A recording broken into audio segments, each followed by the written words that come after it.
Since when is constructively criticising a particular race of people, using facts and figures, such a crime, an act of racism?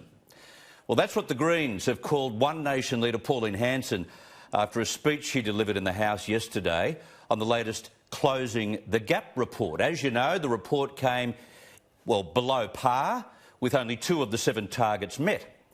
But it's not all bad. More Aboriginal kids are starting school and more are finishing Year 12, and there are improvements in some health outcomes.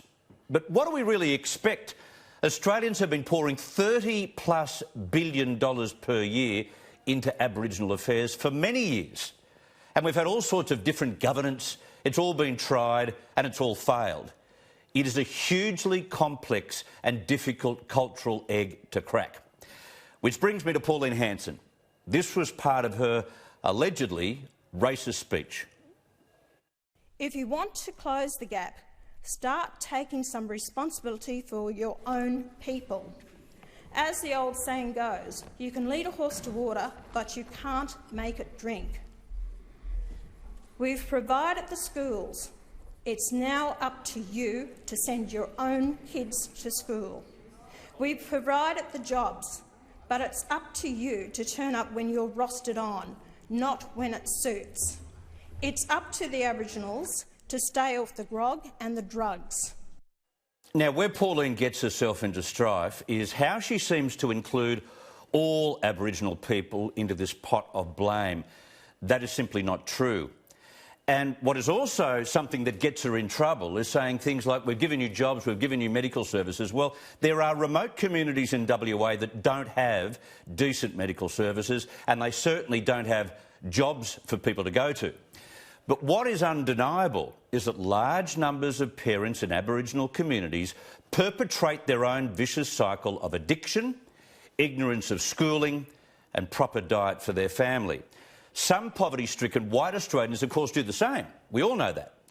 And what Pauline chooses to identify here, it is not popular with the bleeding hearts in power, but it's a frequently and officially identified problem.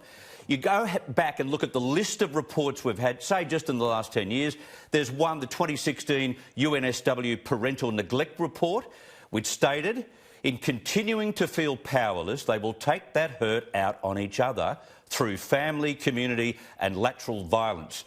They will continue cycles of risky behaviours, such as drug and alcohol abuse, and children will remain at risk and victims of neglect and abuse. Nothing changes. That's just one report. It's pretty close to the words used by Pauline Hanson. And if we feel reluctant to mention the elephant in the room, how the hell do we fix it? But the smartest comments on closing the gap, I think, came from independent Queensland MP Bob Katter. All you had to do was go out into the communities and ask what needed to be done. That was all you had to do, and the government still won't do it. In other words, no more Canberra-based bureaucracies without Aboriginal input, and that input must involve every individual Indigenous community, which all have different and their own unique problems. Now, take it from Bob Katter. He's lived, worked and represented Aboriginal communities in northern Queensland. And this has been, and always will be, a complex problem to solve. But let's not stifle debate by accusing those who criticise behaviour in Aboriginal communities as racist.